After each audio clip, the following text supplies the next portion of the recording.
আমার প্রিয় বন্ধুরা, আজ আমরা পরম পুরুষ শ্রী রামকৃষ্ণের মুখনিসৃত অমৃতময় কথা পাঠ করব।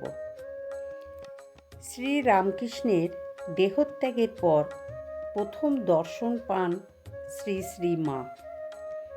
ওই দিন সন্ধ্যাকালে শ্রীমা দেহ হইতে একে একে অলঙ্কার উন্মোচন করিয়া পরিশেষে যখন সোনার বালাও খুলিতে উদ্যত হইলেন, তখন অকস্মাৎ ঠাকুর গলরোগের পূর্বেকার মূর্তিতে আবির্ভূত হইয়া তাহার হাত চাপিয়া ধরিয়া বলিলেন, এ কি করছো?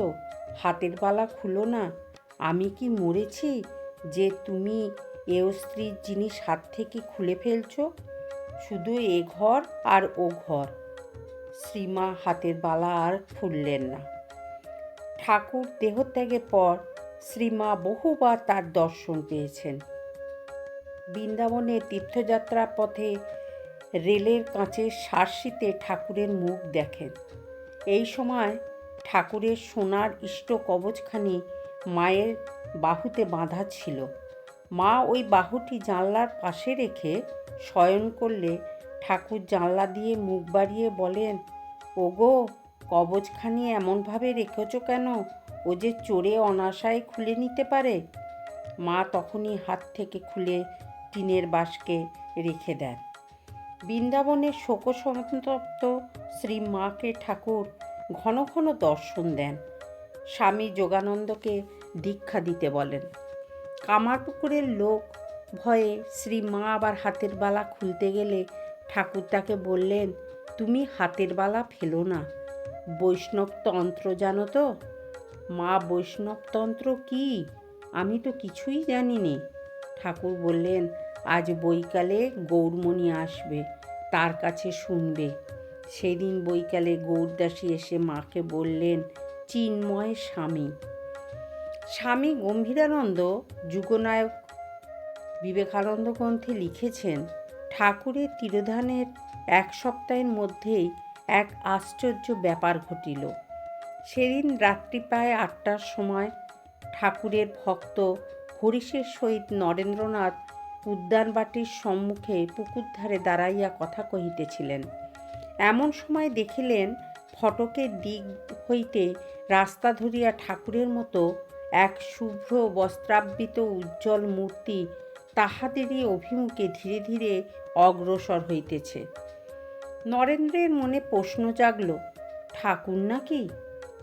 যুক্তিবাদী নরেন্দ্র তবু চুপ করিয়া রহিলেন এবং ভাবিলেন, তিনি কাল্পনিক কিছু দেখিতেছেন না তো।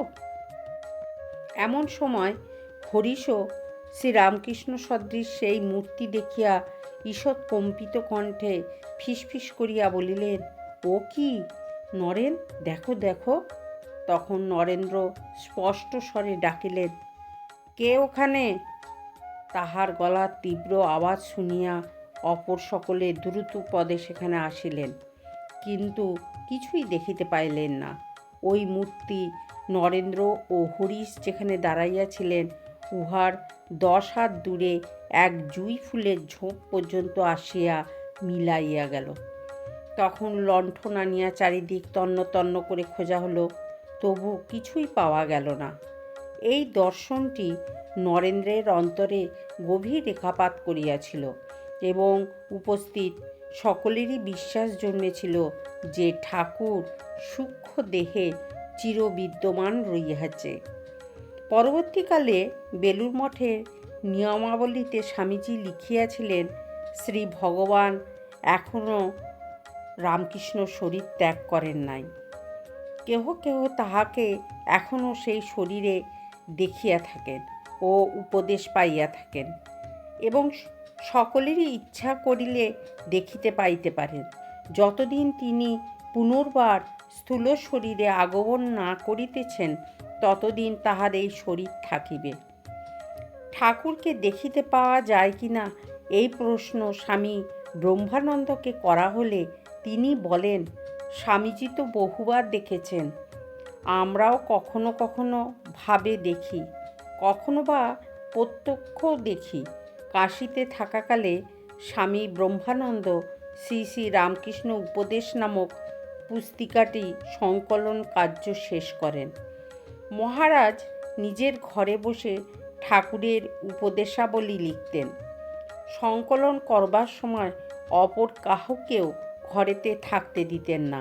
তার সেবকগণ লক্ষ্য করেছেন তিনি গভীর রাতে বিছানা ছেড়ে কোনোদিন উপদেশ সংগ্রহের পাণ্ডুলিপি আনিয়া সংশোধন করিয়াছেন। কাউকে কাউকে তিনি নিজ মুখে বলেছেন যে ঠাকুর এসে বলে গেলেন, এ কথা আমি বলিনি, আমি এই বলেছি, অথবা ওরে এটি আমার কথা নয়, অমুক কথা বলতো। ঠাকুর যে শুধু কেবল শ্রীমা ও ত্যাগী সন্তানদের দর্শন দিয়েছেন তা নয়, তার গৃহী ভক্তেরাও দর্শন পেয়েছেন।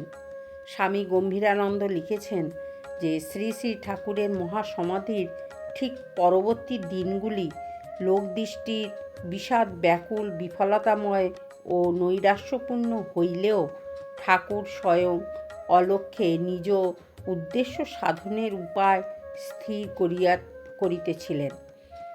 তাহার ভক্ত ও রসদদার সুরেন্দ্রনাথ মিত্র একদিন অফিস হইতে ফিরিয়া পূজাগৃহে ঠাকুরের ধ্যানে মগ্ন আছেন। এমন সময় এক দিব্য দর্শন পাইলেন।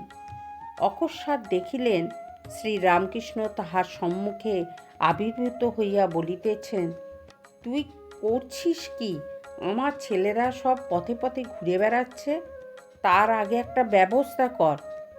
শুনিয়াই সুরেন্দ্র নরেন্দ্রনাথের গৃহে দ্রুত উপনীত হইলেন এবং সমগ্র বৃত্তান্তের পুনরাবৃত্তি করিয়া অশ্রুসিক্ত কণ্ঠে সকাতরে বলিলেন, ভাই, একটা আস্তানা করো, যেখানে ঠাকুরের ছবি, ভস্মাদি আর তার ব্যবহৃত জিনিসগুলি রেখে রীতিমতো পূজা অর্চনা চলতে পারে, যেখানে তোমরা কামকাঞ্চন ত্যাগী ভক্তেরা এক জায়গায় থাকতে পারো। মাঝে মাঝে আমরা সেখানে গিয়ে জুটতে পারবো। আমি কাশীপুরে মাসে মাসে যে টাকা দিতাম, এখনও তাই দেব। নরেন্দ্র এই দানের কথা শুনিয়া আনন্দে আত্মহারা হইলেন এবং বাড়ির সন্ধানে ফিরিতে লাগিলেন। বন্ধুরা, আজ এই পর্যন্ত।